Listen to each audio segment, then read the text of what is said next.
So 4 minutes, I'm not complaining, but it's really. Hey, Louise, we're getting people asking us about CODC's role in town. We're in the public meeting then. Okay. Kia ora koutou, no mai haere mai, and welcome to this meeting of the Cromwell Community Board.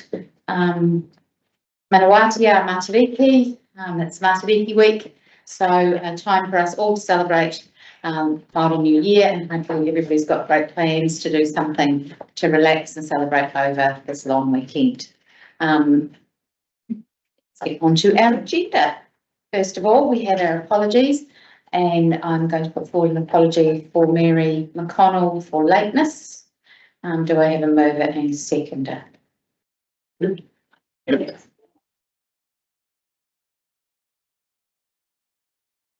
We don't have any speakers in our public forum today, and a very empty public gallery. Everybody's too cold to come out and play with us today for sure. Next on our agenda on page 7, we have the confirmation of the minutes from our previous meeting.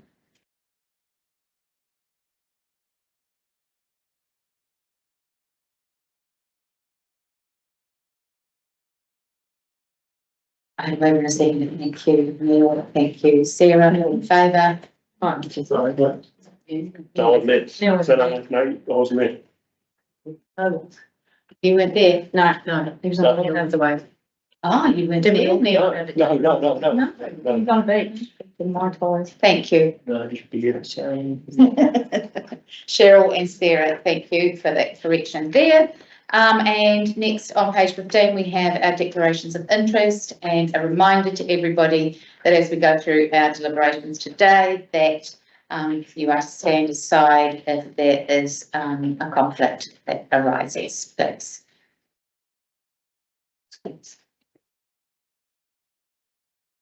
So you'll be standing aside from the word tree naming on page 37, item 25.4.3. Thanks. Thank you, Cheryl.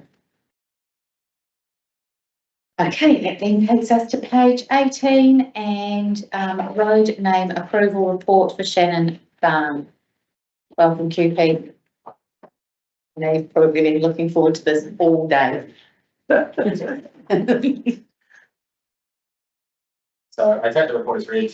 This was left live on the table last meeting for the developer to consider names that are reflected the Rippenfell heritage. The developer has provided an updated list of roads and reasons, but made acknowledgement trying to keep a fruit theme and put that back in, as well as providing some names of the approved road naming list as well for consideration. But I think it's probably just to hand back through the chair for questions and Okay, thank you so much. I know that probably seeing a lot of those fruit names coming back through is not necessarily what the board were hoping to see. So I'm going to open us up for some discussion. I know there's been some names added in here of options that could be put forward, and I know that there's probably some thinking about each of those as we go through. So option 1, the main road through as Infinity Drive, had we already yeah. And the other one that we had already approved at our last meeting was Liza Lane. So do you want to go through them one by one, or how do we want to approach this thing? I've just got a comment about Omega present. Yeah, If Alpha's first and Omega's last, yeah, I don't think it should be that early in the development. okay, Should be the last road in the development, like Alpha Street's the first road. And you look at it from. Yeah, it's in context here, it's the flood font. We've got an alpha, so they would like this. So yeah. we also have a Neptune Ultra that definitely isn't the Neptune Ultra, and a Wainga that definitely isn't the Wainga. But it was at the Just time. the middle. Well, I don't think Wainga was ever the middle. Oh, no. No, Nicholas Ultra was correct. In the and the original, yeah. Yes. Yeah, Only work with what you've got, and what we've got in front of us is Omega halfway up somewhere yeah. where it could be the last. What are you going to say? I'm And it becomes a I'm flood. really concerned that the names that have been suggested. I understand the developer's intention with the fruit names, but I think that, in my view, and in the view of a lot of people that I've talked to, one of the things about Cromwell, its naming is about reflecting our history and our heritage, and in some ways how we got to where we are today. And if you even look at the list of approved names, we have areas where there are names that are listed. Ripponvale, unfortunately, isn't very well represented. So, as you will have seen, I've done some research, talking to some locals from the Ripponvale area to try and get some better idea of names that I think would be more in keeping. And knowing that the development may be a little bit, concerned that they're not getting what they want. But you look at the names, and in my view, that they just, it's Picardo, Rainier, Goldrich, Springcrest, Sonnet, some varieties of fruit that's significant in that particular area when you look at the history of it and how it all came about. Part of the problem is, of course, is that some of the names that are relevant to Ripponvale already been taken. Ritchie's one of the big names, Darn, Sargood and Isles, which is a big part of Ripponvale using water. We've already used them in town here. Crab's already been used in Beer Ave. So some of those old names, Ord Road already exists. Ritchie has already exists as well.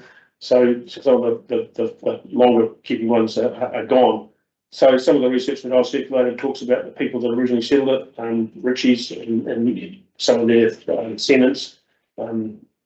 The wife, Betsy, Malcolm, the son who set up the Cromwell Free Trade, or purchased the Cromwell Free Trade Butchery and Slaughterhouse. Slaughterhouse is still out there. Back in days gone by, you would have used Slaughterhouse Road. It's probably not appropriate these days. So I think it's about trying to find some of that connection. And the other thing about Ripponvale is that, well, it's like Shannon Farm. This is the first of 5 or 4 stages. There's more to come. And in some ways, maybe our list of approved names hasn't been extensive enough for that Ripponvale area. That is what it is, because we would have thought Ripponvale were going to start to get, developed like it started with now, and who knows where it's going to stop. So that's probably something we can think about for the future of the board. So I'd like to see some names that are more reflective of the bigger picture and some of the history and identity of the area. So you'll see that I've circulated a list that said that road number 2 would be Rigger Crescent. Rigger's direct descendants of the Ritchie family, and still in the town as well. Used the word of that close, road number 4, Malcolm Close, was Malcolm Ritchie, and using the name of the Cromwell Free Trade Butchery set up. Some of those smaller roads you get to, like Betsy, like number 5, I suggested Betsy Place, who was the wife of James Ritchie.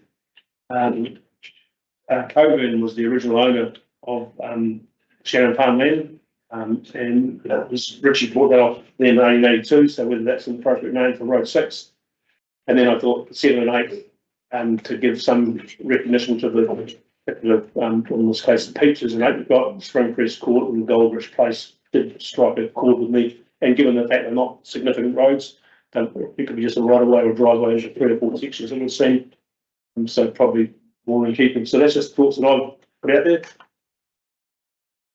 Yeah. And my logic. And then, of course, you've looked at names on that list that the developer has said they definitely don't want to see. So Coburn's one of those. Slaughterhouse is another one, and Fleming. I can see really clearly and easily why the first 2 might want to be chosen. Was there a reason for Fleming? I believe so. It was just as a request of the developer. That some people came back through, so they asked for those 3 names not to be considered if possible. And I did think of Fleming, but actually Fleming was the original owner of Fairview Farm, which is Shannon Farm. Okay. So that's got an opportunity for later on. Oh, yeah. So, and I do understand the proof with Coburn because of the way it's spelt and the way it's said. Should that matter? In my view, absolutely not. But I respect the fact that it may. But it's yeah, it's a shame. Well, the other thing is Vanderbilt and Crescent, for example. We've got two other roads in Lowburn named after the Yeah, the Vandervelden family.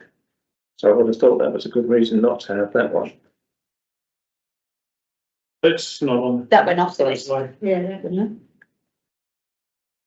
It was on the, Was it? Originally, you said no.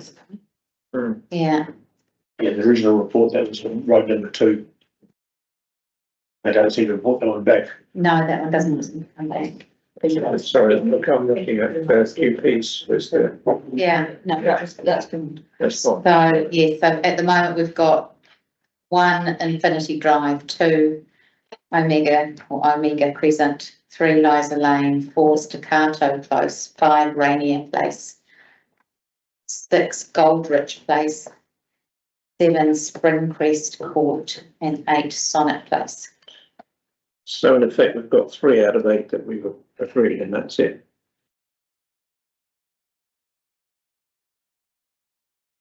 Two. We've got 2 that we've We said yes to it. Liza. We've had a conversation about Omega because it does match with the fact that we've got an alpha. But not yet.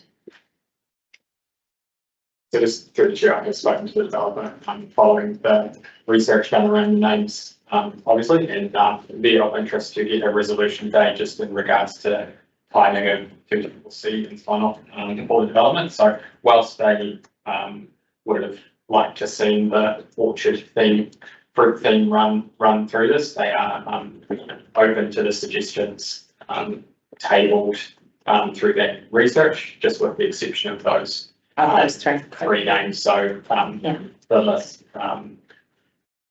Neil Rizal, would only be road 6, any question that they wouldn't agree with in that respect to the program.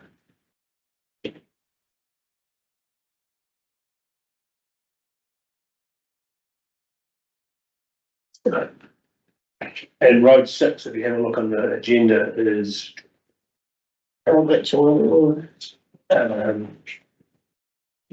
is the Infinity Drive, which by the way I thought was really good because not only does it have a tip to the developer and an Infinity, but it gets like a road to Infinity as you go up the hill. So needing. Well, no, no, because It's a reality check. you can't see the end, you can't see the end of it, it's like an infinity pool. Yeah. And it could have just back over the hill into McLean Road. Much more poetic than Molly. A lot more realistic on that side of the table. Right, They're all right, they're just a bit So, insipid, I think, more than anything. Nobody's got any particular opinion on, like, stone fruit. It's stone fruit that isn't necessarily what was grown on that land before it turned into housing. There's not necessarily cherry. no, and they've sort of got Cherry Grove and Orchard View as being, you know, like their little areas, so, yeah.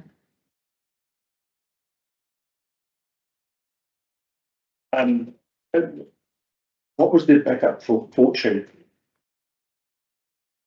And I like the idea of the Fortune because I think it's fruit, isn't it? It's a plant. It's a plum. It's a Yeah, plum. it's supposed to, so it's a plum, But we don't. and it's also about Fortune, which said a connection back to gold mining heritage. So if push comes to shove and they couldn't get COVID, then I'd go to Fortune. Okay. Fortune is that backup one. Another one. There's Fortune in place of, Fortune in place of COVID, the road 6 there. oh, so what's road 2 going to be then? Yeah. It's not going to be. Road 2 is really critical, because Oh, road, it is going to be. that's what I'm proposing. Oh, yeah. Yeah, it's road 6 is COVID, and I suggested, so Yeah. it will become Fortune place, Oh, yeah. in what I'd like to see. So road 2, you're proposing Reggae Crescent, Yeah, road 4 Malcolm Close. Yeah. Road 5 Betsy Place. Road 6 Fortune Place, 7 Sprinkley's Court, and 8 Goldrich Place. Was there an issue though with, Betsy, there's no why without, I looked it up on Google, and it is a last name in America. And I looked at the derivative of Elizabeth as well.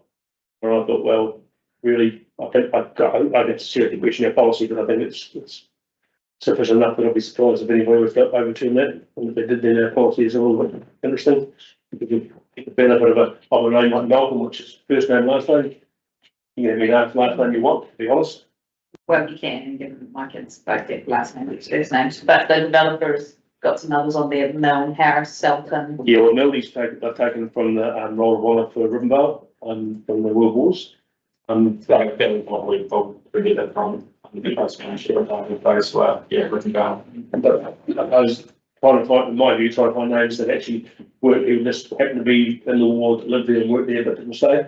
So try and have a stronger connection. That's the logic of it. Yeah, and I think for the like this first stage of something, those names that are actually really strongly connected to the actual farm, Would be better. because as they go into their next stages of development, you can go out to those further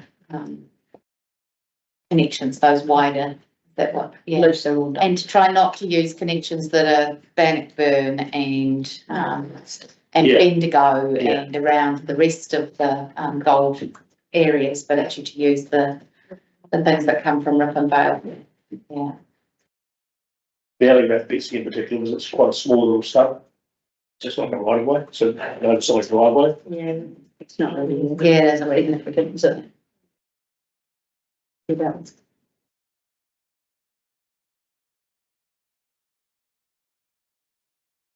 and to go through that list again.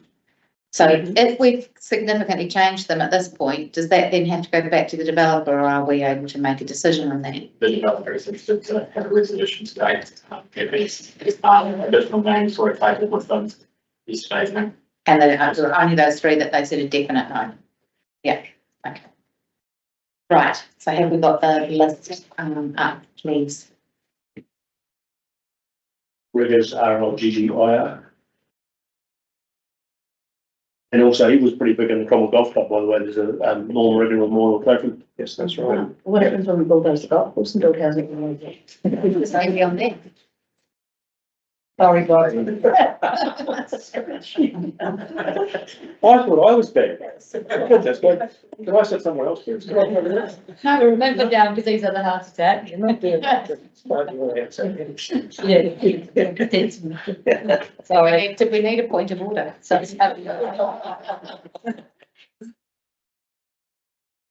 don't let me get to the feet. That's up to I reckon. Okay, so we have road number 1, Infinity, that we've already approved. Number 2, Rigger Crescent. Number 3, Liza Lane, that's already been approved. Number 4, Malcolm Close.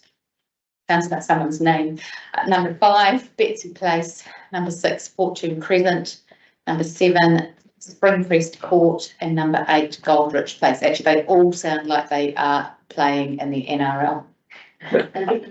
Oh, Sorry, just for road 6. Recent. That's a place. Fortune Place. Yeah. Yeah, sorry, there's two, yeah. I said just was. Yeah. Yeah. That's So if we go back to page 18 where our resolution is, And you just double check that if you call it something Malcolm Close and Betsy Close, when you've got names that sound like that, you're checking you're not accidentally naming something after a serial killer or anything like that that's gonna come up in there. More in other places, I just haven't. I think that's serial killer and problem before. Well, no, I Well, mean, look, like, we you know it accidentally called it, you know. Something that shouldn't. how good would that look? Malcolm Close. There are 10 professionals named Malcolm Close on LinkedIn. There is a Malcolm Close in Stoke-on-Trent in the UK. Place, road. Right, Betsy Close, we'll have to check that she's been terribly fast.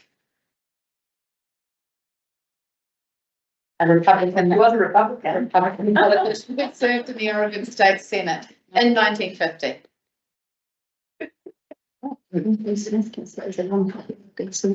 Correct. Quite a long way removed. Yeah.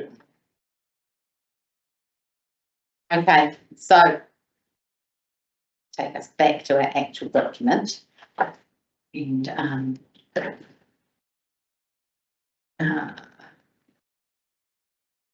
recommendation A, that we receive the report and accept the level of significance, and B, agrees that the roads be named Infinity Drive, Rigger Crescent, Liza Lane, Malcolm Close, Next one helps. Betsy Place, oh, she's Betsy Place, not Betsy Close, so she's not a Republican. No, she's wrong. Fortune Place, Springcrest Court and Goldrich Place. Is there any further discussion? I better check Betsy Place. As long as Betsy Place is the one, but go ahead. You happy with it? I'll move. It's in Texas. Oh, yeah. And there is a doctor who is a robotic surgery expert. But no, girls. Can I have a mover and a seconder, please? 4. Do you want to go through them again, or are we comfortable that we know what they are? Good. They're all right. Neil's moved. Neil move it in a second. Thank you. And all in favour? Carried. Guess what? You get to do it all again with us now for item 25.4.4 for the renaming, sorry, point 3, for the renaming and naming approval for the Working Tree development. Cheryl is going to stand aside from discussion on this item, and that is on page 37 of your agenda. Awesome. Thank you. I'll take the report as read. This is to consider both a road renaming and naming approval. So subsequently to the initial designing road naming, there has been a structural change to the layout of part of the Working Tree subdivision, which sees a road actually extended through where it wasn't going to be continuous.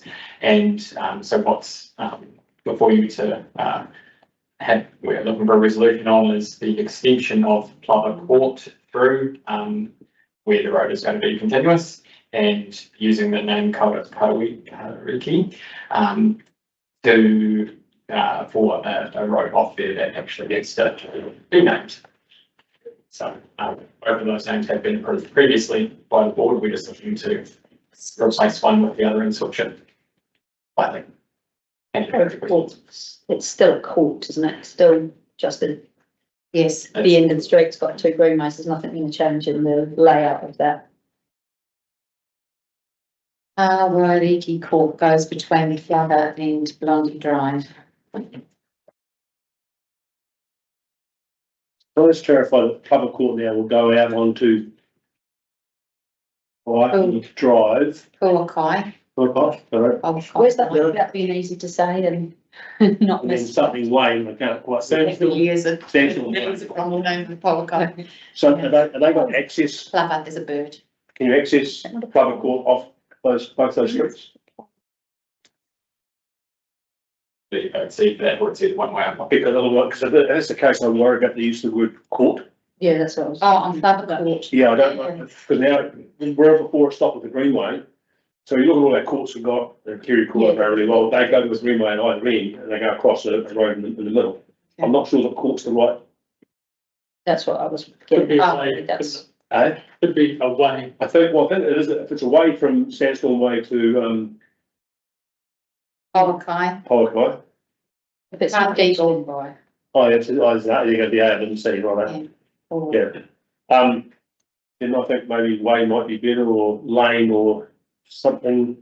What are the rules in the Road, street, avenue. There are quite strict rules on what can be a lane and Well, once they, on access and. because Vintage Street up above it looks like a straight through street, so. What's that in is it? We got 4404. And also, does that actually go on to Blondie Drive as well? It does. But it's not really court, is it? Same discussion, Yeah. There are rules on what can be called and what. Is it better just to be straight? Flower Street, Flower. Yeah, I thought I was here, but I hadn't known. I thought I had it. I thought it was in the agenda. No, the naming policies in there, but I don't think it's got the bit of the naming that's about Yeah. what's a which. I'm sorry if that's you're comfortable making a resolution where we. You say the names are fine, we're okay with The designation. other things, Yes. over Yeah. there, and you can work out what the. Yeah. Yeah. I'm happy with If that. you're happy with that. I'll be happy with that. Well, having said that though, are we, The ones we've already approved. yeah, but the Plover Court, is that open at both ends or Yeah, not? but that's what That's the, what I'm saying. so QP's just said that if we approve Plover and Kawariki, Or both? they'll work Sorry. out what the, they'll work Sorry. out what the correct, Yep, sorry, I misunderstood that. appropriate Street. thing for the, A court is a yard surrounded by houses with entry from the street according to our road and policy. Obviously, typically, court, place and close are all dead ends. Yeah. And that's, A close is a street closed at one end and a place is a small group of houses round square. We work on our English there. Just chuck some words all in there. A lane is a narrow road or street. yeah. Drive is a street or a road, especially a scenic one. Street is a non-scenic version of the above. The street. That's good.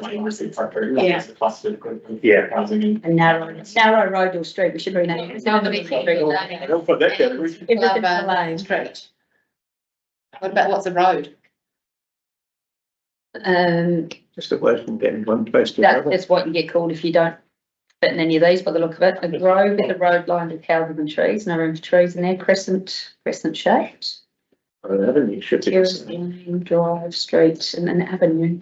And broad main street, one tree. I wouldn't have thought it's an avenue. Throw a lane away. Plover Lane, Oh, Narrow road. and Carl Road, Kawariki. Kawariki.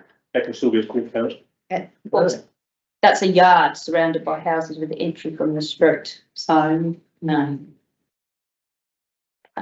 So you can go, it doesn't come out on private court. yes, It will, it will. Yeah. So it shouldn't be a court either, but it's, No. it's very late.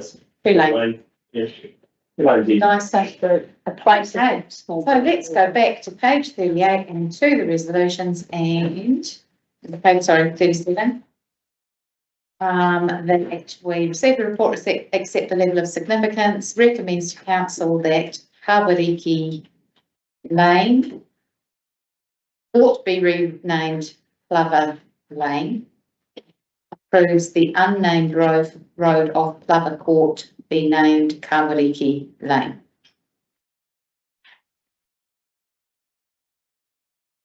Any more discussion? And we were in second, I'll move it. Wally, Okay. Yeah, go on. Sarah, all in favour? Right. Carried. So, every Thank you so much.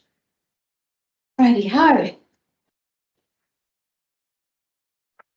Then we are to 25.4.4 on page 50, proposed new lease to the Cromwell Bike Park Incorporated on Necklace Ultra Recreation Reserve, and Zelda, welcome, and Gary, welcome back. Thank you, Madam Chair. It's just relating the report for the renewal of the bike park lease. We're recommending another 15 years within one right of renewal.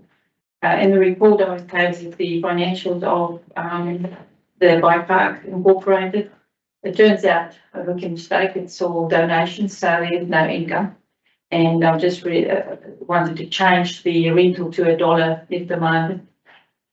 And no rent reviews to be done. So that would change the, sorry, I lost my page. Yeah. So change the recommendation, B.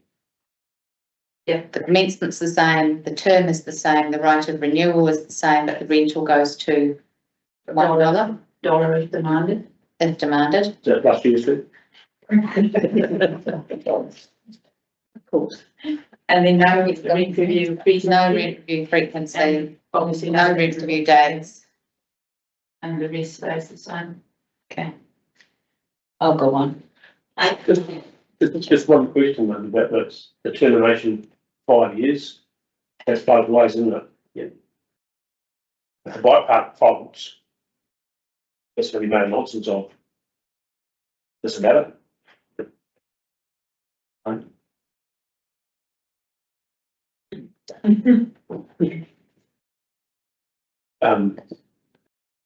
Is this a possibility that any EDC can hold? Yeah, so I just wonder if it's worth having something that's a bit more likely for both sides. We might be the party that wants to do something. They could fold. This, I'm not bothered either way to take care of itself, but if the council wants to get something that says give us a bit more, but I guess it's probably giving them certainty to be there. If they fold, so yeah. Yeah, and it has recreational reserve, so Yeah. limited what we have, so we can. Yeah, it's just got new toilets. Yeah. Pardon? Yeah. Okay. So the changes are up on the screen for everybody to see. The commencement is the 5th of July 2023. We're a bit late getting to this. Yeah, Yeah, okay. The term is 15 years. The right of renewal is one, for another 15 years. Rental is $1 if demanded. So that was just the option then. Well, should say for instance. Per annum if demanded. No rent review frequency, no rent review dates. the rent review date should be removed. Final expiry, 30th of June 2053, cancellation clause 5 years, advance notice of cancellation. And C, we authorise the chief executive to all that is necessary to give effect to the resolution. Down goes 100%. It's not right of building. No, don't check. All right, Because the council charge of operation, in order. Yeah, but I'll let somebody cheap you go, who'll be open for it. It's been a note. Yeah. Do I have a mover and a second, please? Yeah. Thank you, Cheryl. All in favour? Aye. Carried. Thank you. And that takes us to item Good. 24.5, Wow. 84, and land investment strategy. Good afternoon, board members. So this is back before you. We have, as you recall, had seen the draft of the paper. Council's had a look at it. So today it's really formally bringing it back to you. Apologies. I did intend to bring it to the last meeting. All but of you without- it's gonna be my subdivision. didn't quite make it. So really open it up for discussion on the final draft to incorporate any final feedback you have to then to take that to council. Thank you, Saskia.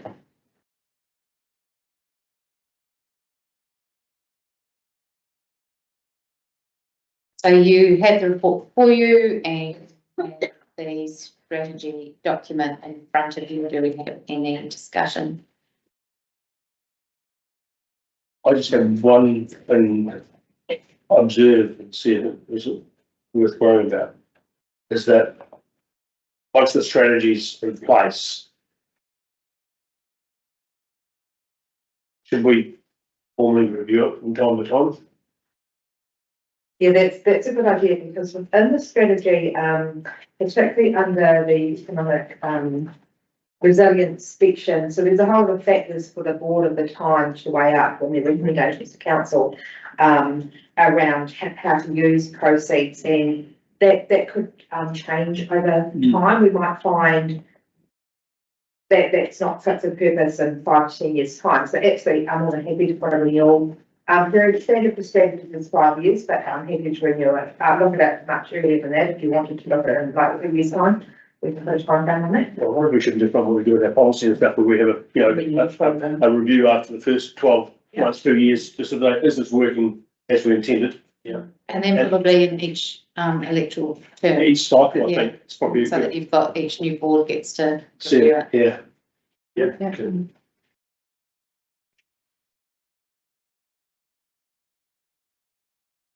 Like an ongoing 3-year renewal cycle. I think also make sure that if we potentially miss something, we get a chance to make it live and make it worthwhile, because the risk is with these sort of documents, in my experience, is you get your strategy, tick, done, filed, never looked at again. Or file never looked at again until you've got a decision to make and then somebody says, oh, it should be in line with the strategy that you've forgotten that you had. Yeah, you didn't know you had. Yeah. Yeah, and that's not how things work, so. Yeah.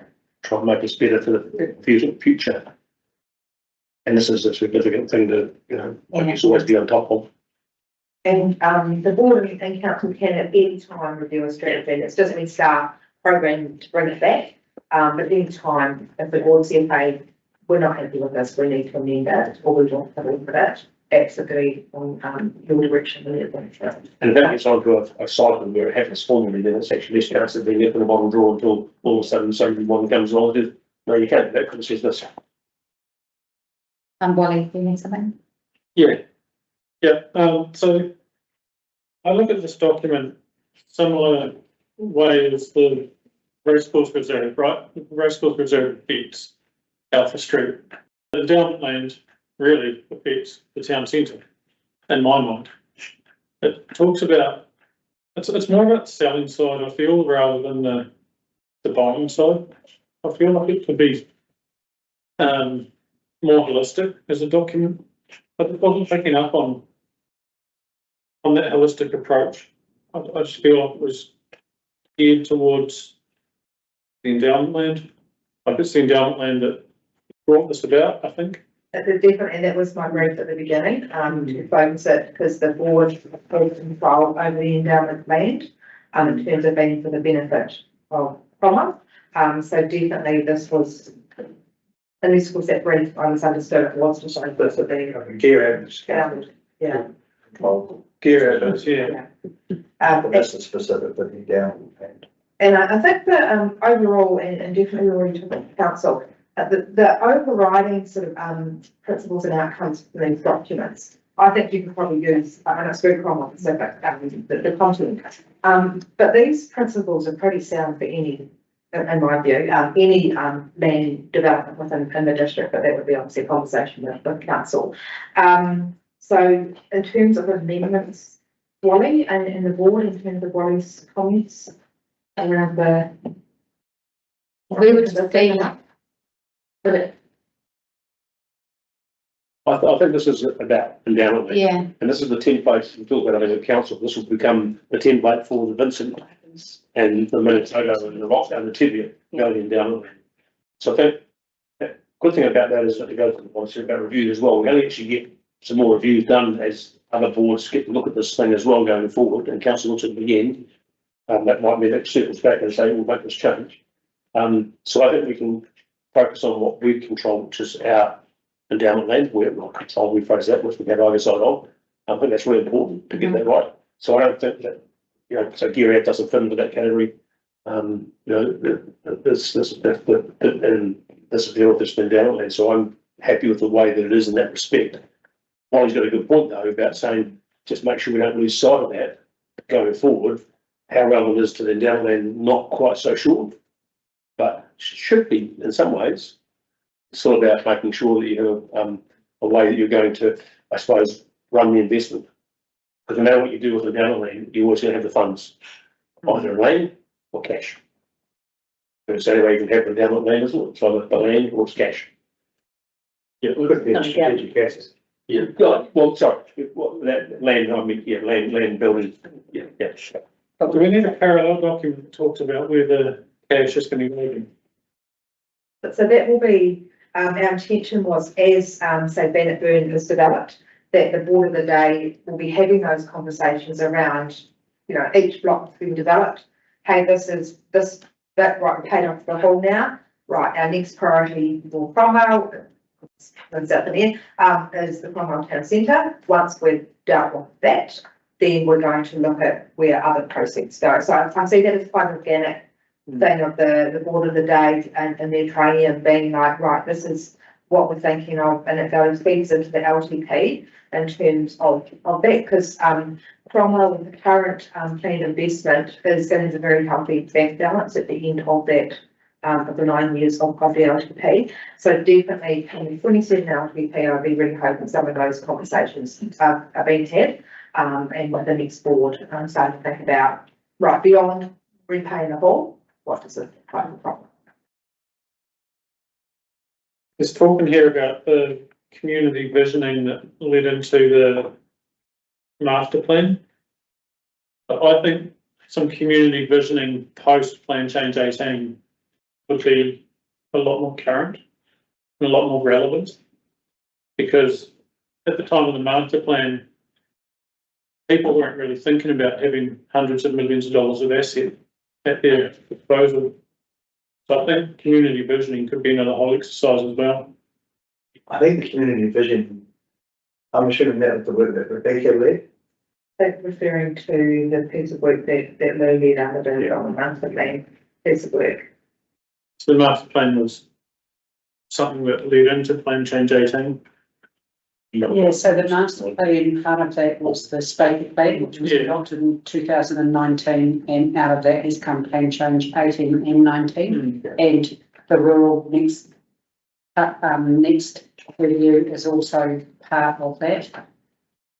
Yeah. I'm just thinking about the baseline that people were visioning from. Saying it's changed in my mind. And I guess the other side to that was that the board, prior to this strategy, we talked about an investment strategy, but it became and more around the endowment lane as debt increased than there was here. So looking at it a different way, but I think also as part of those conversations, winding back to a time where a board member first raised this, who I think was Tom Pinkney, was around what is your level you want to maintain in cash? What are your income generating opportunities, and how do you maintain that level, I guess, and what is it that you maintain? So I guess that's what excites me staying will be part of the conversations going into the next. LTP, I predicted in 2027 LTP, which is just around the corner. That will be started handing that, we haven't signed up this one. So towards the end of the year, obviously with the new elected members starting to talk about the process and pre-engaging with the community. So we can definitely talk to the board of the day as in light of the land side, what that looks like. Obviously, I want Port Penrhyn and Tony to be part of that conversation, but definitely that there's an LTP ethos.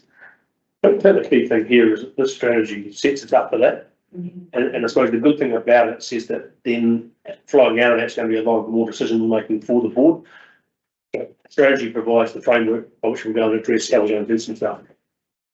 And I think, because it's going to shift, it's going to change, people said, it might just be land, it could be actually, infrastructure you might own, buildings, you might have investment building, whatever, that you could do. Does this document, would you go ahead and do that? And I would say the simple terms, well, I think from what I can take, I believe it does. The proof will be in the pudding will be in the eating yet. But the reason following that thing is, so as we said, that when you're doing your LTP and your plan, it's always going to become a big part of it. And it's going to be such a, a large bucket of financial resource in some way, shape or form. It's always going to need to be looked at every time. It's going to make a big difference to decision making going forward, and what can be funded and what can't be funded and where it could come from.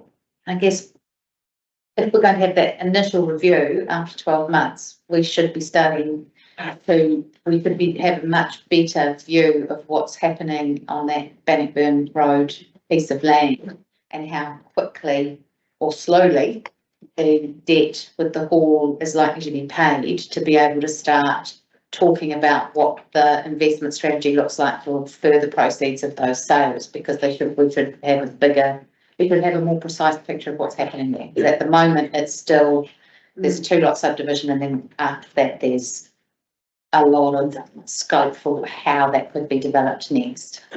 Yeah, so I think that for us to be visioning exactly what happens in that mid to long, which is what we're looking at probably for, and we've talked about this in terms of long-term plan processes, work on the Cromwell Town Centre is mid to long term rather than short term. But at the moment, there's only funding available for us to keep it sort of on the books rather than for it to be actually progressed along. So I think it becomes, as you've got that funding stream coming through in the mid to long term, you can start saying what are the priorities about what our spending is. And I think that does give us scope in there.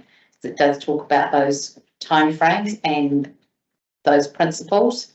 And I think with the 12-month and then an every 3-year cycle of review is the opportunity to say it doesn't need to reference the master plan anymore, because over that time we've now developed this strategy based on those things. So let's update those bits of information that are in there, because we haven't got a new visioning document. Yes, we've got plan change 18 and plan change 19, but we haven't gone through that revisioning process at this stage, have we? No. No. But I think this sets the scope for us to be able to read it in 12 months' time, or whoever's sitting around this table, to go, right, actually, we've started that revisioning process as a board, because we're now looking at what the proceeds are looking like. The whole debt we know is going to be accounted for by this date. Yeah. The other thing, what that does too going forward is that we have, so future boards will have the ability to do what used to happen in days gone by with what was called the Common Development Fund, where the first $100,000 or $150,000 of rates came from the investment. That wasn't an investment of the development fund, they called it, and that offset the first $100,000 or $150,000 rates for many, many years in this community. Now, as we've gone and spent that cash, obviously you haven't been able to have that sort of money to do that. And now we've moved towards realising some of the assets that are held as endowment and making them work for the community. And the thing that highlights to me is that we'll get the opportunity in the future to be able to look at future boards, a bit of a chance to look and say, maybe that native borough funds could mean offsetting the first each of people's rates to give them a return on the investment they've got. Rightly or wrongly, but it's, that every annual long-term plan particularly, but consider whether that's an option or not. You've got the investment. Is that possible under the district wide funding? Well, no, because it's endowment land, it's going to be used for the purpose of the endowment. So it'd still be possible to do that? Oh, well, I don't know for sure, but if you have that conversation when the time's there, and I think that might run foul of your current finance and revenue policy around the use of strategic assets. Yeah, what you can put those purposes to it, but it's something that could be changed and tested. But it's about enabling that, have that conversation, because you could sit back and say, well, is that the out borough funds by having the right tax? And the right part of it, you say, well, hell yeah, it is. Is it the right thing to do? Then the finance people say, oh, no, you shouldn't do that. Well, not saying that either are wrong or right, doesn't matter. It's about having that ability. Like, that's what kind of fitness, enabling that to be part of the thinking going forward. Yeah, I guess there's things that if we've got a strategy in place, that strategy, if we're saying it shouldn't be set in concrete, because the strategy should always be a living document, if it's being reviewed on that cyclic review, if we're making sure that we're investing wisely and those discussions are being had around how the strategy sits, then we should end up with money that can be used in a variety of ways, and that's where a revisioning really needs to happen. So once you've got your decide on what it's like and how it's spent in your community, so you don't run out of it, and it continues to be something that works for the benefit of our community. But I can see exactly where you're coming from. That where's the balance here? Whether if we've got this, what's the next vision? Because the master plan vision is becoming, we've got part of it covered off with the hall being built. We've got another part of it that is still to realise, because we haven't quite got ourselves to the point where we're able to action the work in the town centre. We know we've got to use some of this to pay off some debt to ensure that the hall is, that we can realise the dreams of what the hall really can be by knowing that endowment land in Cromwell will support paying off debt for the hall. So what we've got at the moment is this document. If it's a document that's going to be reviewed in 12 months, is it a document that gives us enough of a direction about how we go about this to come back to in 12 months' time when we've got a bit more of a picture of what's happening with that land? Yes, Toad? Yep. Yeah. Are we ready to move to that point of moving and seconding the report? I've got one more comment. Yeah, keep going then. I'm getting it might not be this document, but where is it noted down somewhere, the institutional knowledge that we're only halfway through? I mean, we're not starting the development of our endowment land, we're actually halfway through. When you consider Harvest Road and what's happened around Cemetery Road, and Highlands was probably endowment land, was it? So it'd be interesting to have, we're in an election year, right? Could be a whole turnover of the board for all we know. There's going to be lots of institutional knowledge up the grabs. It'd be interesting to have a stock take on where we've come from and how previous land was developed and previous lessons learned as well. We can do that, just to note, within the very busy property work program, that means things like aerated, Bannockburn gets pushed back because we only can manage that within our current resources. So that was what the board really wanted. That would need to be weighed up against Cromwell property projects. And to be honest, I think we use Cromwell property projects are, I think the team's efforts best focused on the whole, etc. at the moment. I don't actually hand that over to Peter. Probably should respond to him. There's also anyone. Yeah, I mean, this thing goes back to 18 something. Yeah, so it's, and I'm not even sure what the institutional memory is of going back, you know, from 34 years, been here, but there's certainly probably made well before that as well. When that historical dig up could take a lot of staff effort, and It could also start with a one-liner saying, in the past few decades, the Cromwell Community Board's chipped away at some land developments, amassed about $20 million and spent it on the whole. You know, it could be something that simple as well. well, that's an easy one to answer, Yeah. because that's an answer we know right now. Yeah, But, you know, going back, just, I mean, it's, in the way that our archives are too for some of the older documents, could be challenging. yeah, I mean, it's anywhere between a one-liner and a book written by a historian, That's right. right? But I'm just, But we've got time. what requires story, is that what I'm shying away from? yeah, don't do that. I mean, I'd be expecting like a one page. And just in terms of that also, staff need to be quite careful that we don't get involved in electioneering. So that we are working obviously on the work programs for the boards, and that we're not being seen to be, you know, getting into that election process. So that's just something to bear in mind, those kind of requests. We've got to be really thoughtful about what the purpose of that document would be at this point too. So is it a document for now that we want in the next little while, or is it a document that once we're actually starting to work with the strategy and see what's happening with this development, we can say, right, be really interesting to look at this. We know this pocket of endowment land. What's other former endowment land being used for in Cromwell? Is that's really what we're looking at, and how do the proceeds get used, or? It's more of a lessons learned. Okay. Yeah. To say, it might be quite difficult as well, like, Ian's probably got his mind over this, but the board, not everyone would appreciate that the board developed a commercial land, saga around here. That was a significant commercial development. I don't know if our financial records would actually show, apart from going into reserves, where that money went to, and I think it would be. I'm not actually asking for that detail. I suppose really want to appreciate that request strategy for your development, or is that something the board is more wanting for to be framed for the election period?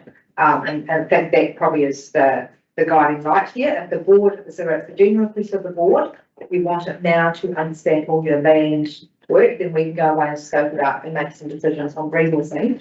But if it is for the purposes of the election, that does get a whole lot brave. So I guess it's really understanding the intention of it now, and you did mention earlier for the election, so I'm just wondering.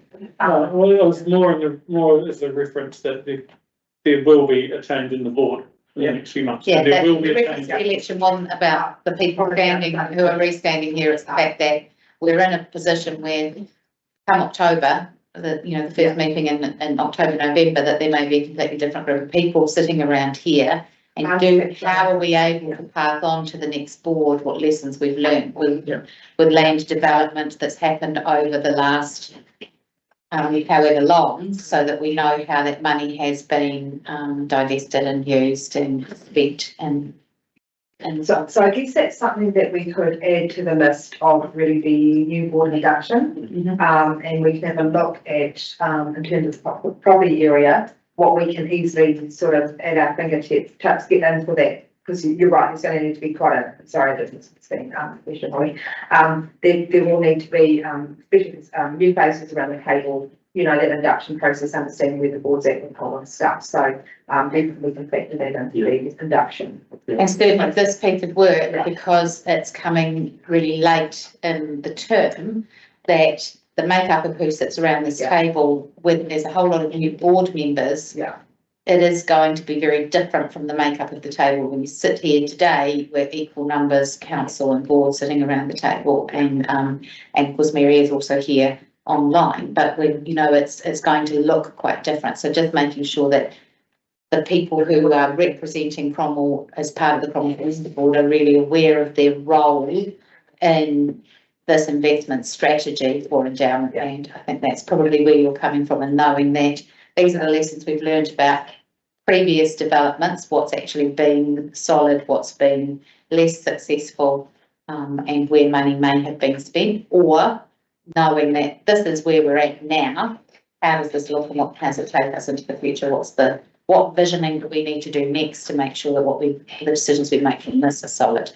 Yeah, no, thank you. We can definitely add that into, in terms of the CCB and well, not the first meeting, but the sort of induction process will go through in terms of bringing the board up to date. So we can. And I would wind it back to the workshop that we did today, was actually defining that process and identifying that it is fluid and it changes all the time. But we will continue to update every day. Yeah, but I think that's where Wally's talk about a rethinking, that we've had that master plan document that was developed in 2018 and approved in 2019, that now is getting quite old in terms of there'll be aspects of it that are already been usurped by developments that have happened outside of that, because people have applied for plan changes as they do, and that there's things that we know now that we didn't know then. There'll be projects that have come to fruition and projects that got thrown by the wayside. So to understand the context of those and what's achievable, because we've got this opportunity, might be a good thing to be. And we also need to get off the starting block with anything, because then that'll set precedents and moving forward. Yeah. So we kind of need to know what that lay of the land looks like as well before we start visioning. Absolutely. When we start seeing pockets of developments happening, you know, when our community told us one thing, then their view on that might be different now. Yes, and I think, if I can say, you know, when the rural piece of work which has started progresses, there might be an opportunity, because obviously through the spatial plan, what Cromwell told us was that we could grow Cromwell and not move into the rural areas, so that there's been some plan changes and there's some development pressures coming upon us that might be outside what we envisaged in the spatial plan. And then maybe an opportunity through the I think we're already seeing the beginnings of those to actually address that and sort of wrap it up, rather than you know, have a weakened document, if you like. Having had all of those discussions, are we ready, or is there further discussion to have? Madam Chair, I've just got one suggested change, and I change that Peter just pointed out to me. It was my oversight under prudent financial management. So that's section 3, and the outcome we're seeking is the risks and benefits for all investment decisions are fully evaluated and understood, and the CCB manages a diverse property portfolio. That should be council, just in terms of who actually manages it. Just so we get that right for the future board. So I'll make that amendment. Board members are happy with that. Oh, you should make one other one. Yeah. I don't think an internal document should have an external organisation's name on it. Very good. That's not a reflection on them. Yeah. No, absolutely. We own it. But it's 100%. Get rid of their brand. Thank you for reminding me, because I've forgotten about that. Yeah, no, good call. Yeah. Right. Sorry, I shut down the conversation too early before. Are we ready now to go back to page 84? Yes. Yep. And the recommendations A, B and C. One, that we received the report, direct any further feedback on the final draft of the land investment strategy and approve the strategy and recommend to council they adopt the land investment strategy. with those two changes that we. Do you also want to add in, or just we just will put it into our program, obviously? Oh, we know we want to put the review in there, so D, that the strategy is reviewed after 12 months and then on a 3-year cycle. And leaving. And there we go.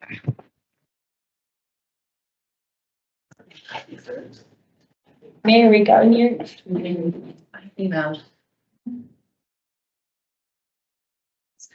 Yeah. To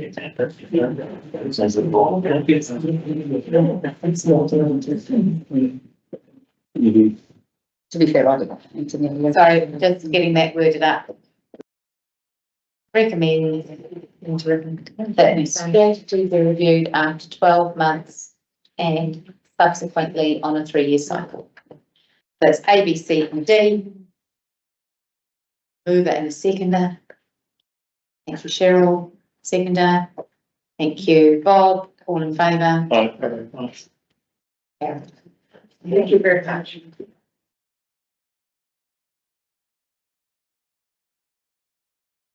And then we move to page 100, which is the Cromwell financial report for the period ending the 31st of March. Welcome, Donna.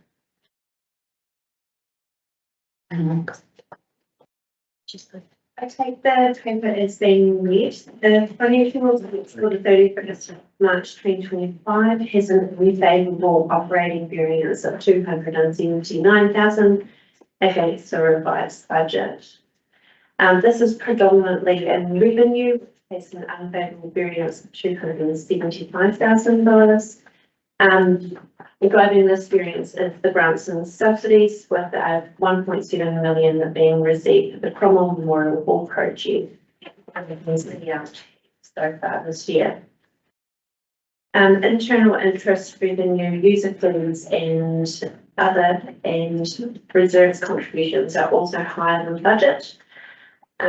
Expenditure has a small overall unfavourable variance of $4,000. So we have some swings and roundabouts. So areas that continue to be above budget are rates expense, cost allocations, grants, buildings repairs, maintenance and staff costs. This is offset by underspends in professional fees, fuel and energy, other costs, contracts and internal interest revenue. After a review of the expenditure, most of the variances are due to the timing of the activities being carried out.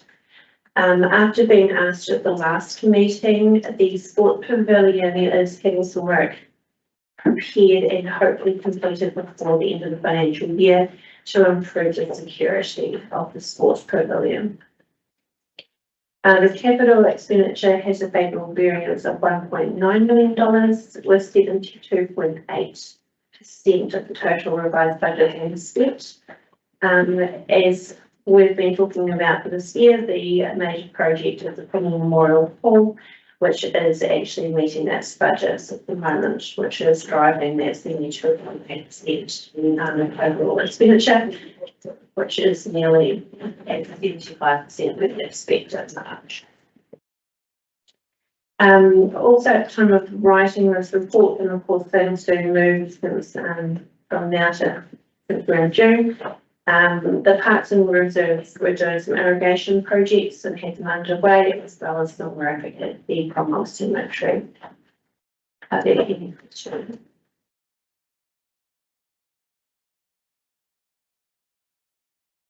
Just to refresh my memory, sports one, Yeah. sports pavilion is Alpha Street or Anderson Park. It would be outside my realm of knowledge of Cromwell, I'm afraid. I can't remember what it was, yeah, I don't know, it's not Alpha. Alfred, that's what I'm packing, isn't it? Give us some work in there. That's the main pavilion, I mean, changing rooms. Oh, yeah. So it's Alpha, and yeah. We're reading changing line. Yep. Just reading. Sorry, Change rooms at the end. changing rooms at Anderson Park. Okay. I thought we were something different. We asked for you I thought there was stuff going on at Alpha Street too. I think it's started. The here and now is the ones here, because I remember that both can come up now. That's that. funny how you just hear something that says trigger something on the back of your Yeah. memory that you really need help. Sport pavilion is a wee bit generic as a line item here. Okay, any other questions? I'll move. Thank you, page 100, mover and seconder. Thank you, Sarah, all in favour?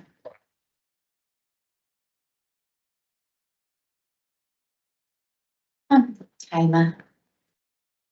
Wonderful. Thank you, Madam Chair. It has been a very busy last 6 weeks, so I've just got the highlight really for you guys today.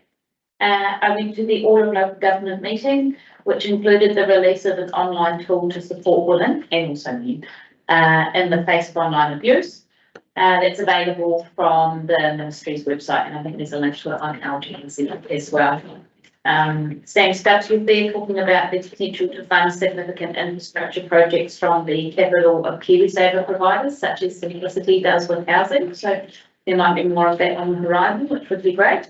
I attended the Affordable Housing Summit, and Shamabeel Yaqub talked about the end of the golden assumption, which is that people will own their own home mortgage free when they retire, which I think is probably quite pertinent to us here. The broadening of poverty, including people's ability to pay for fresh fruit and veggies every week, that was really quite scary. And the place of CHIPS, or community housing providers, in helping solve challenges. And also there was a presentation from Abby Fields, which we're talking about some of the additional benefits for their people who live in those joint houses, especially around the companionship benefits for people and the epidemic of loneliness. I attended a Henderson House event. So Henderson House is a residence in Alexandra that's open for artists to go and stay there for a residency. So not just painting, but photography, poetry, music, all of that sort of thing. They have undertaken a huge amount of landscaping there, which was really good. And they have artists lining up to go and stay, which is great. Went to a open day at Montekanui Station for their Balanced Farm Environment Award. They of course took out the Otago category. It was a very successful turnout of around 140 people and highlighted a number of farming practices alongside environmental work, which included planting and their hydro and solar energy generation on farm. And the finals for the national event is on Wednesday night, so we'll be able to keep an eye out, given Tracy and Katie aren't here. We had the council LTT hearings and then deliberations, which led to some great results for community facilities. A key point of balancing wants, needs and aspirations for our communities. So we do of course have 2 new multi-use sports facilities coming, and for the first time we will be partnering with Ministry of Education to share that burden of building facilities, which I think is a great way to make sure new things that cost lots of money are utilised a lot because they're on school grounds, so they get used all day, every day pretty much. So it's really exciting. I attended the Otago Regional Growth Summit in Dunedin, which was very well patronised by ministers and MPs. We hosted in this lovely room a visit from the New Taipei City Council, who were here in New Zealand looking at environmental solutions for wastewater and rubbish, including they got to go on a site visit, lucky them, to the wastewater treatment plant down the road, but they were quite excited about it. So it was lovely to host them here. And then I went along and judged the afternoon session of the Young Enterprise Scheme, which was run at Cromwell College for schools from all around Central Otago and Queenstown Lakes. And some of the business ideas those kids were pitching, I couldn't wait to purchase them. They were really talented. There was some very cool stuff coming out. Minister Andrew Hogarth visited Lauder Creek planting with Wairoa Manahira Care Catchment Group. That planting at Lauder Creek can be seen from the rail trail. They've done a huge amount of work there, which started out with removing probably hundreds of thousands of dollars worth of willows. I went on a visit to Aranui Dam in Alexandra and had a history lesson from a local, which was really interesting. We had a citizenship ceremony and we had 20 new Kiwis in our district. Came to Cromwell to have a look at some accommodation options around Cromwell, and I've also since spoken to NSD and Fire and Aura about some potential challenges that are coming our way and how they can be involved in that as a kind of wraparound process if some of those proposed subdivisions / closings come to fruition in the foreseeable future. We had a Southern Water Down Well workshop and also released the report from the Health Working Group, which has gone to Minister Brown and met with Minister Meager and meeting with Minister Brown and Ducey early next month to talk about health challenges in our community. One of the things that we talked about at the All of Government meeting was what is local government's role in health, which is theoretically nothing, it's not our bag. But when it was asked of the room who here is involved in advocating or providing health services in their community, 80% of hands went up. So I think it's been pretty clear. I'm getting emails very frequently about what's happening for health in our area. The ability of people to travel in the current climate is becoming really stretched, and also their ability to pay for specialist health services. So I think kind of anything more that we can get in our combined area here in Queenstown is kind of better than what we've got now, which is amazing, but it's not enough. And then I just wanted to highlight Mayor's Task Force for Jobs. Congratulations to Craig for his recent achievement of the target that we have, which is 15 young people into permanent full-time work, alongside a number who he's placed into part-time and seasonal. So that is a great achievement for him before he showed up on a family holiday. That's my report. Entertainment, would you like to move around a second? Yeah, well, thank you, Wally and Sarah. Which reminds me of 7 days. That is my picture. That has been a very busy 6 weeks by the sounds of it, and you've been all over the show. I have not been to anywhere near as many places. My time has been very much spent mostly in Cromwell. This is a year of significant change in education, and so probably what I'll give you an update on is what's happening with our Cromwell Kāhui Ako, because that is our community of learners that encompasses all of our early learning centres and schools in our town, and of course those are being disestablished at the end of this year. We are very, very fortunate in Cromwell that we have the backing of Highlands Motorsport Park and 45 South Cherries, who provide significant funding for projects, which has enabled us to bring speakers to work alongside our teachers and to provide professional development, that have enabled us to provide speech language therapy screening and services for ECEs, so that teachers and parents know the sorts of things they can do to support their child with communication skills for starting school, and also which of those children might need further referrals on to Ministry of Education or private providers. We've been able to have social worker in schools working across our 2 primary schools, and some additional funding given that will enable us to access some counselling services for primary school children through Central Otago REAP.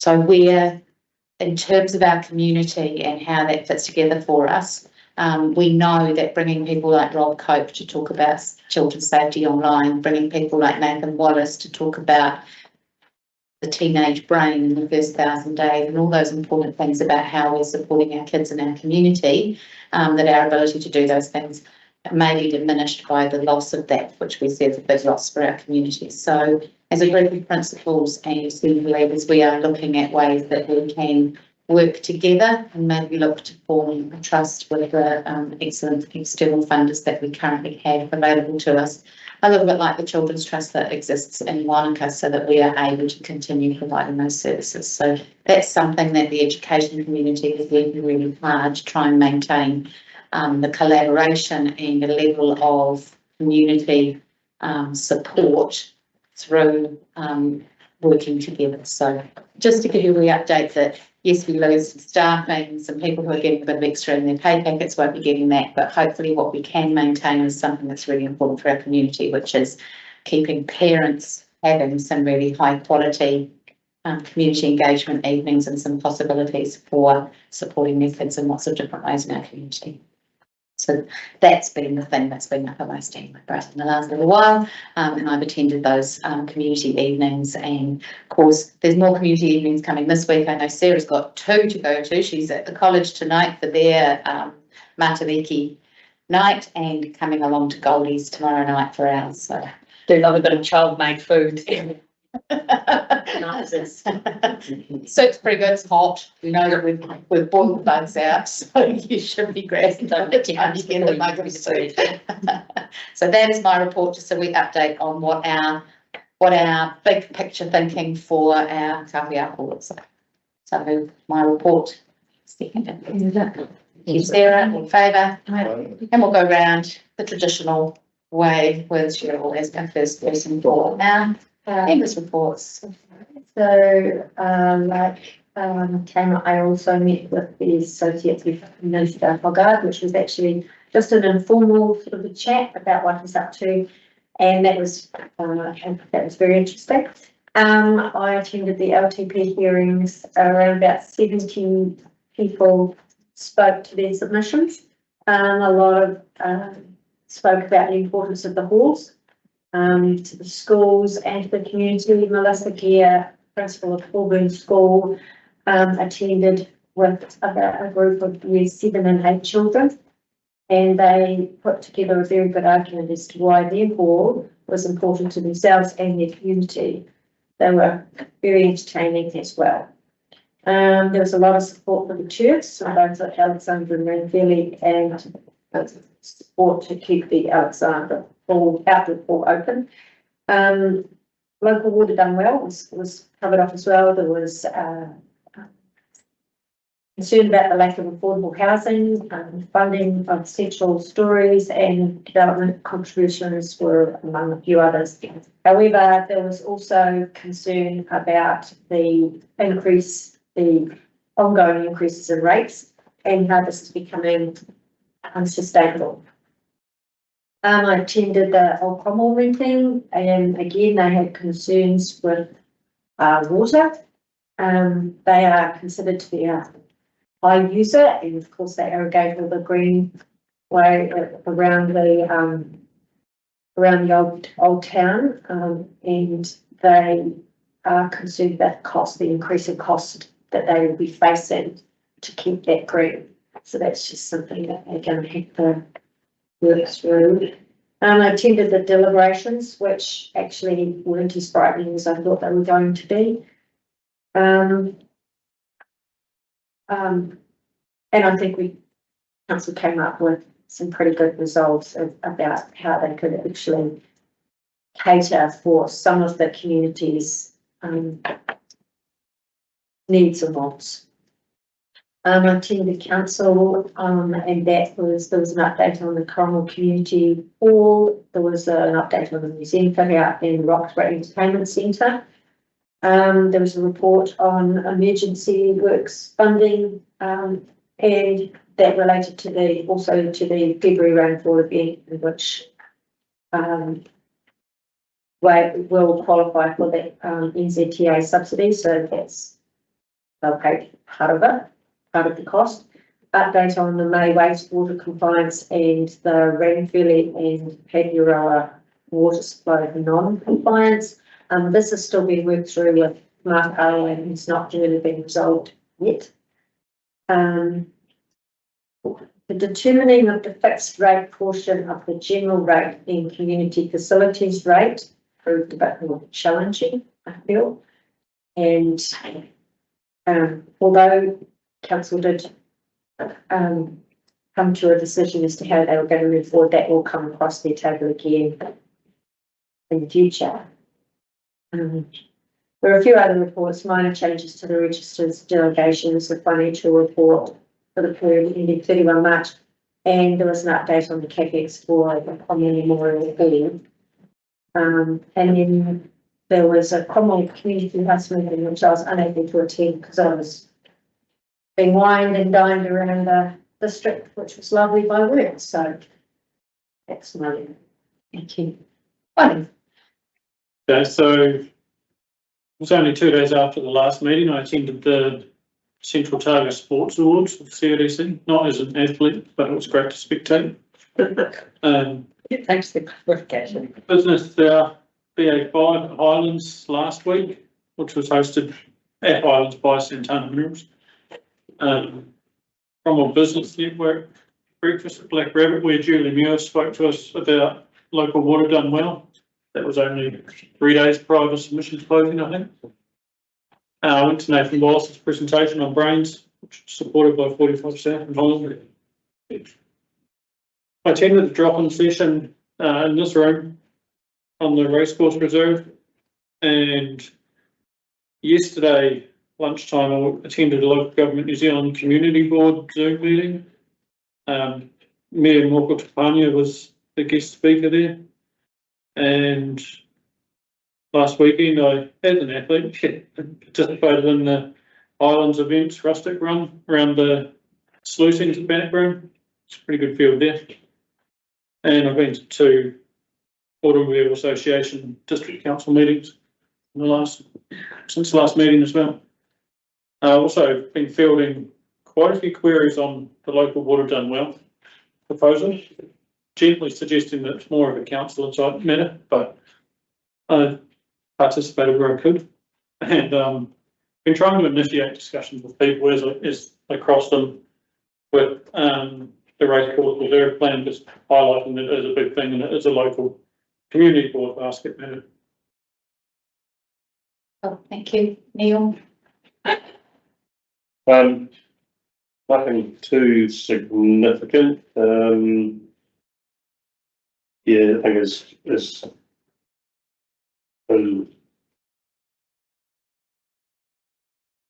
already been said by Linda Bernard. Carol. Sorry. As Cheryl said, we had LTP here on the 15th of May, and we had the deliberations on the 20th of May. Probably as extensive submissions as we've ever seen, and I guess I'll make an observation along the way. It's amazing how people seem to be captured by a view that is incorrect. And we're seeing the same with the local Water Done Well submissions coming through, that people seem to pick up on something that's been put out there by other people as being the gospel, when it's not actually the gospel at all. So very frustrating, but some really productive submissions, especially in the Paulburn school. That was pretty clever.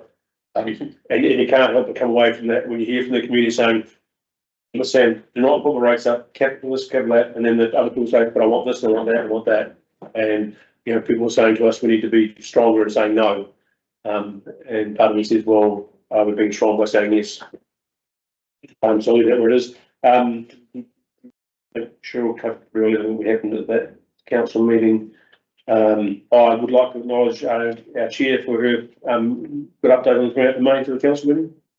Not the same that they're not being in the room, but that's okay. Sometimes it's just a little bit hard to pull yourself out of school.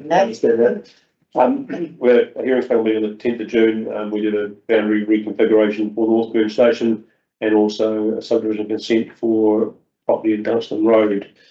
Otherwise, I haven't got anyone else to tell you that I've been up to. Yeah, that's about it for me. Sarah? This term is zones, sports, ripper and cross country. Nice outside sports for this weather. But yet again, as I say, every single mention, those kids are so lucky. We do so well here. And they're so well attended, so well supported. Schools are so supportive of all of that extra curricular activity, which should probably be co-curricular. That's another conversation. Molyneux Park, as usual, excellent venue. Yesterday's cross country, not quite so pleasant at MacArthur Ridge. Thankfully, we didn't risk it long enough. I didn't get to see anything, just pick up some very cold children. But they had a good time. They always do. Off to the racecourse next week to watch them run up a hill. Never mind. Attended the same 2 AA meetings that Wally does, Automobile Association. No, it's a proper tokens. Not there yet. One of the things that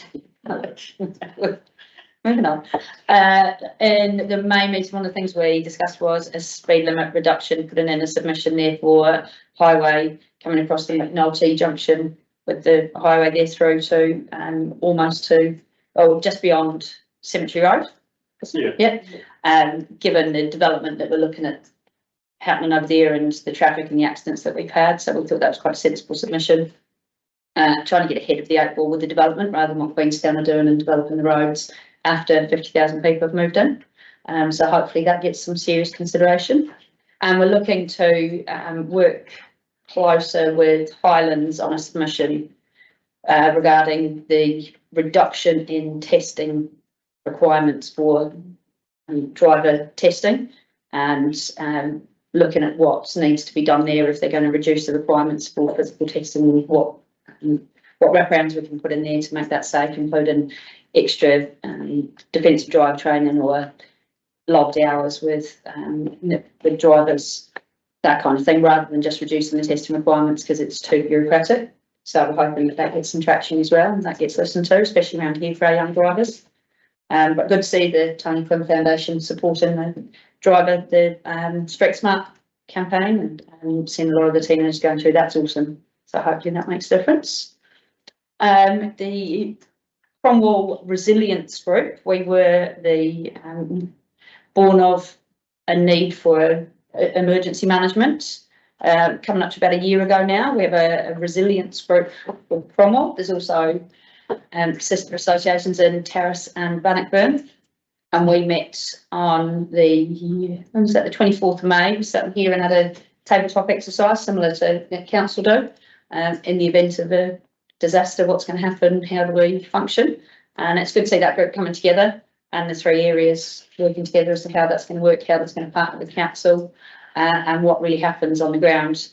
And the truth is, we're going to be here for quite a while with not much, so go home and buy some beans and put some water in the freezer is probably the key message there. But really good for that group to get a bit more upskilling, to know what we'll be dealing with on behalf of the community. But we then had a community meeting, that resilience group, on the 10th of June, an evening where community were invited to come and meet our group. It was twofold. It was to get some information out there as what may or may not happen and how things will work here in the event of an emergency, but also looking for more members to come and support that hub, which will be an operational hub that will support the community. So council gets on with its work here in the incident control room, and we're a community facility there. So really explaining what that will provide, what it doesn't provide. It's not shelter.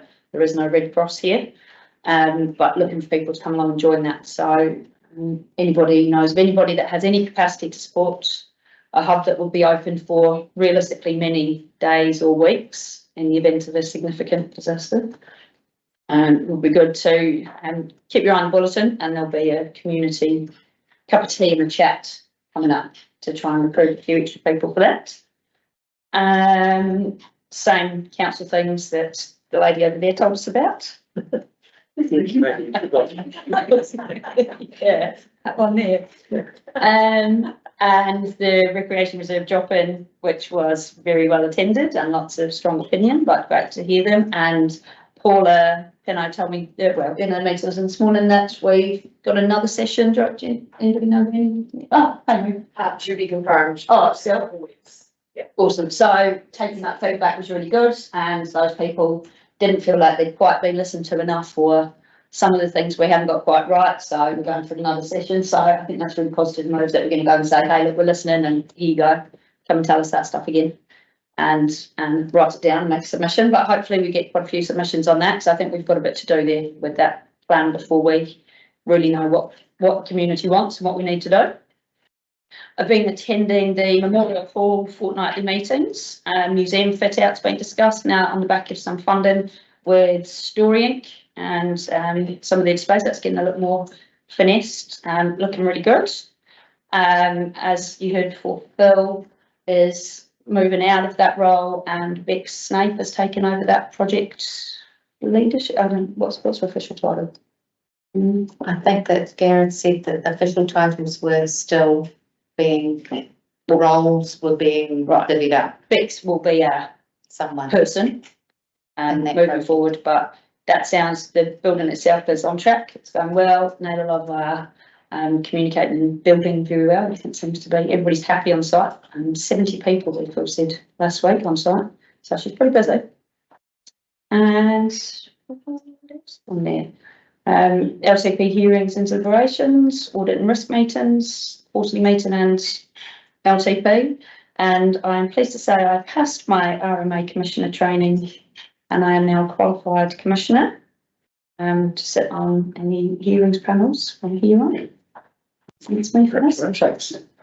Thank you. Oh, Well, after all that, I've been pretty quiet actually, but, I'm very old school. And unfortunately, I always keep all my details in a book like that. It's called a diary and I lost it. So I don't know when I did this, but I didn't, and not necessarily in any particular order. I also attended the open forum session on the Cromwell Racecourse Reserve, the drop-in session that was held in this room here. And as a couple of other people have mentioned, it was very well attended. A little bit perhaps divisive, but there's clearly some work still to be done on that. I also attended the LTP session in Alex, but I actually attended as because I wanted to speak on my submission, which was actually on the subject of the town centre here in Cromwell. So I had a brief 5 minutes there. In fact, I timed it perfectly, I think, if memory serves me correctly. And I also attended a meeting, a planning meeting of the Cromwell and Districts Promotions Group, planning for Light Up Winter, which is coming up on the 2nd of August. So just remind everybody about that. And that's me done. Thank you. Yes. I did miss something I wanted to make observation, and it comes on the back of the two agenda items today about the road naming approvals. And what I'm mindful of now is that some of our names are being used up, and it's probably this through our museum historical group or something, whether we could seek the community to give us some names that we should be considering going forward. Because it became obvious with Cromwell, we're a bit light with what's out there, and with the development that's taking place out there and other places coming, we probably should see if we can find a way as a board to say, how do we fill that gap in? I don't think we want to be scurrying off and going doing research on one-off basis. We probably have to provide that list of some of how best to do that, I don't know. But maybe some of those local identities we could talk to or a board and say, hey, someone would like to give us some thoughts about names that we could use. Give some people thinking about it. It doesn't necessarily need to be historical either. It could be something that's modern and forward thinking. Maybe the schools could have a crack and that's what they think. That's just something to bear in mind for us going forward about how we could do that. I'm not sure when the right time is. Always a bit organised before the end of next week. Are you after Gillespie Way? No, Drive, no, this is not about me. What are we after? What a stupid Gillespie Point. Well, actually, no, you. Right. And there are many of them. The policy may not, as opposed to a point order, the policy may not allow that because there's a Gillespie Point, Gillespie Creek, Gillespie Lagoon and Gillespie Beach all over on the west coast, not far from Fox. We'll go for Gillespie Crescent, it goes round and round and round. There you go, Gillespie Crescent, done. We've got 3 months. We've got to sit next to it for a couple Can more. I have a mover and a seconder for those, Is Miriam on thoughts, please? Oh, she's done. Mhm. Yeah, good. Thank you. Yeah. Thank you. Right. Thank you. I just want to be thanked. Righty ho, that takes us to the governance report on page 108, and we have Maria here to give us a presentation on the place strategy.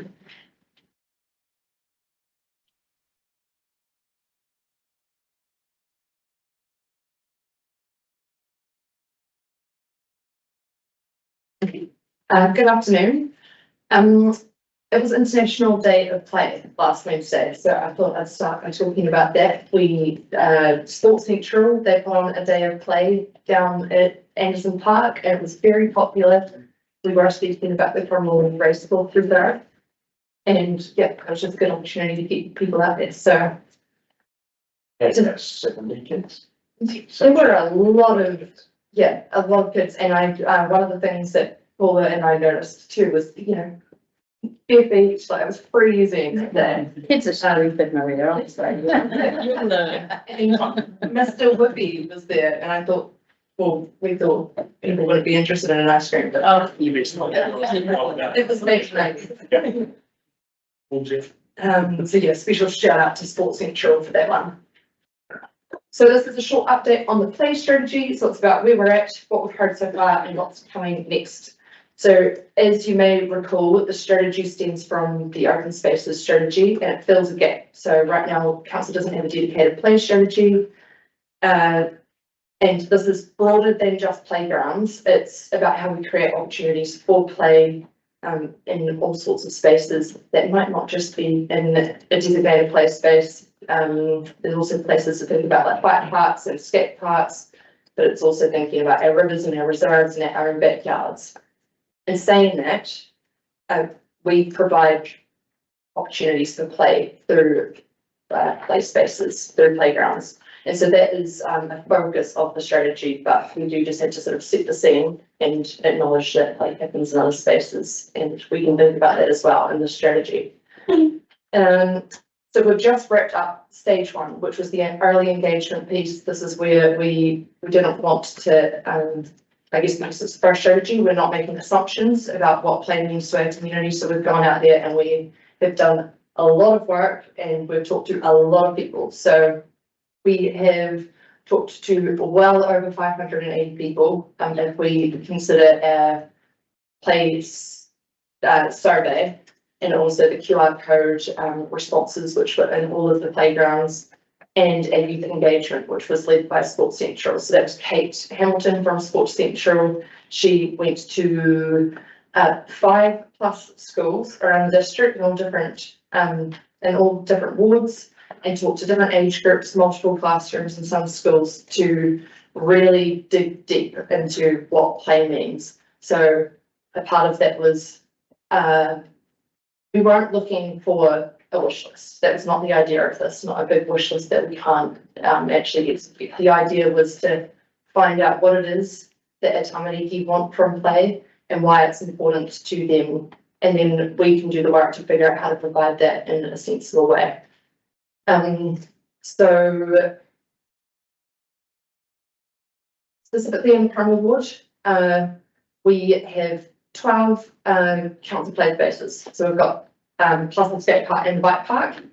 It was very obvious when you look at the results that the Cromwell community really showed up to doing the QR code scanning. There was a lot of feedback, which could be reflective of the fact that we do have a lot of play spaces here, do have a lot of young families, high population, but yeah, it was very popular here.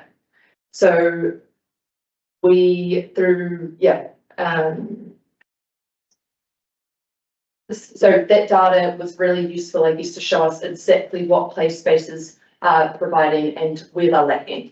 There's some pretty obvious things that you won't be surprised to hear about. We did hear repeatedly throughout the ward and throughout the whole district that we are lacking in shading and seating, and we could improve the facilities by having more toilets and more water fountains, that type of thing. So that's feedback that we do hear anyway, and so it was good to just confirm what we know.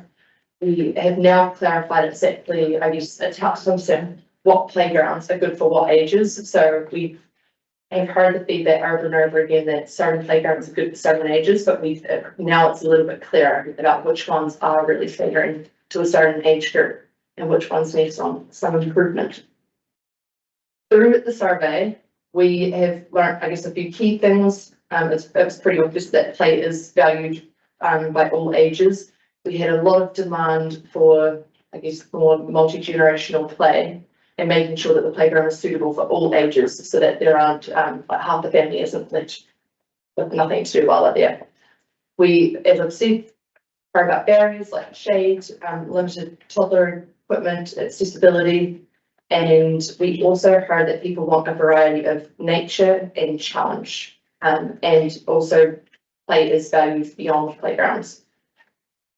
From the youth engagement with Sports Central, that was 143 students engaged all up, and we learned outside was king. So that was really, really obvious. Kids love playing in fields, trees, open spaces. They mentioned how they like jumping. We also heard, as a sports field or a big wide space like that, people love as well because you can do whatever you want there. It allows for imagination.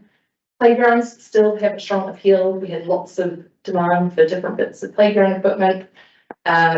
Climbing and challenge came through really strongly. And we definitely heard when kids didn't feel like a playground was challenging enough.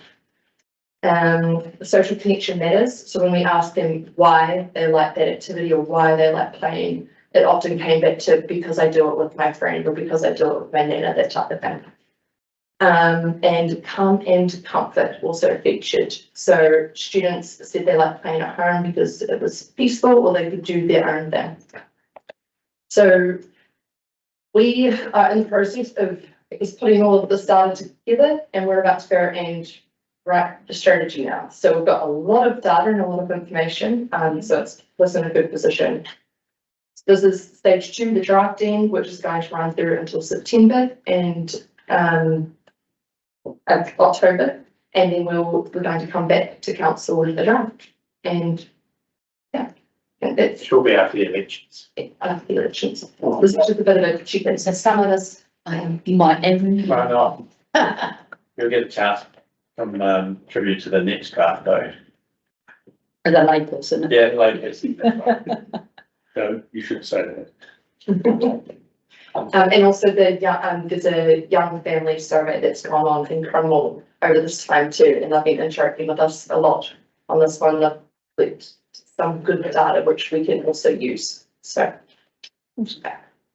any questions? Good stuff. Was there anything that sort of you didn't expect? Yeah, kids not having shoes on and eating ice cream. Well, no, that I would have thought that wouldn't surprise me at all. But was there anything sort of that you didn't get that you were expecting or didn't get? Yeah. Well, I think the good thing is that people now want, gone away from the sort of softy playground equipment to more challenge, which gets like, and Give me a tree and like an action on give them a that. bit of risk. So, council went for, one change the other after, 20, 30 years ago now, seems to be creeping back for a bit of more challenge. So it'll be interesting how we provide that going forward. It's always like that it was fear. Well, that's right. And then health and safety, a whole lot of things came in, from this field.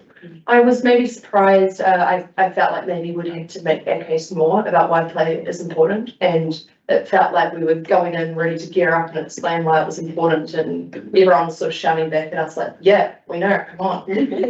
So the community, it's pretty clear that this is important, and everyone is there. We haven't had to fight to sort of educate and help explain that play is linked to health, it's linked to physical activity, but the community are well aware and they are on board. Is there a deliberate strategy for, if you look at the whole suite of playgrounds or play areas around any given ward or district, so having had kids grow through the toddler stage and up into different age bands, has council got a target market for toddlers and you've got different age bands throughout the district, or was that something that was highlighted to you that might need to change? Yes, that's part of what the strategy is trying to tell us, where we should put our investment, because we've got 34 playgrounds, and I think that's, and we can't sustain going forward, and where do we put that investment, and what does that area that provides play looks like? Is it swinging the slide and stuff, or is it something more challenging or something different, or just a space to kick the ball around and do your own thing? So that's what the next stage in the strategy will hopefully show us, and we can come back and say, here's some options. playground equipment is really great to fix this. It's not just the children either, but I mean, I go walking down by the lake, I take the dog down and walk, and the volleyball nets. Every Sunday they are. And they have people sitting at the picnic table, but there's heaps of people playing on those volleyball nets, and they're adults. They're having a great time. That's why I need lots of space for that rather than playground equipment, something to. That's probably the same as the basketball has something. That's a big part. The Newbank community are it's them quite often there. That's an organised thing for them. That's so they're getting a lot. Yeah, they asked for the net to go back up there, didn't they? And that's it's a thing. It's a thing. Yeah, they're always there. Yeah. I guess that just goes back to the example I gave of Murray with the flying fox, you know, and, you know, we get a whole part, have for fun and really the youth in some way, shape and form safely, is kind of cool, you know. I think that flying fox would take it out. Wow. Try out and do this. And I can say that it's very handy to have, like tunnels and those sort of things that firefighters can take the CBA through. Just make the right size, because I've had the GA6 off and actually becomes more to use as well. Interesting. Yes. Sorry, Maria, so often you're able to get that research down to the likes of when you do bike park research, and you share that with bike park committee, so they can see that. Yeah. Yeah. And that's something that we are, because we've collected so much awesome feedback, I think that this, and people are asking for it, so I think if we can share that, that makes perfect sense to do that, and we can share it in a fun way, because it's a fun topic. But back to your question, yeah, I think that's what we need to do is now figure out, because obviously in a perfect world, every playground would be great for all ages. And I guess that's now with, we start to really do the thinking, because we have to also be strategic about this, because it is so expensive. So, but there's ways to provide opportunities to play that aren't necessarily your traditional playground equipment as well. So we can be, inventive. And anytime you touch it, everything on there has to be compliant with the latest safety standards. And that's something that Sports Central are really good at, is I guess thinking really creatively about how to provide. I mean, they've got some great things, like they have their loose parts trailer that they bring, and they just park up on your school grounds, and the kids just open it all up, take it all out in the 15 minutes they've got, and do all sorts of things you can't imagine, and then pack it all away again. And it's just full of tire inner tubes and bits of rope and just all sorts of things in there, and kids just love it. Wheels and I was surprised at the distance people will travel to go to a playground, actually. Always surprises me. People here would go to Lowburn, for example, for a playground. And get water while you're at it. Yeah. Get duckets as well. All right, thank you so much. Okay, and as part of that governance report, we've got that Cromwell Memorial Hall project update that's in there.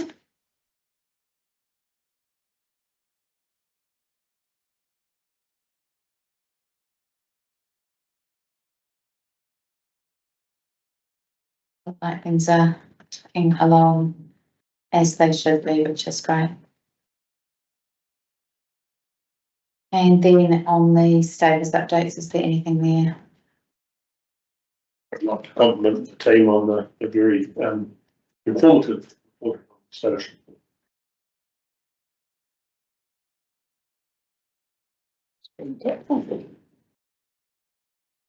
Okay. I just had just a comment on that.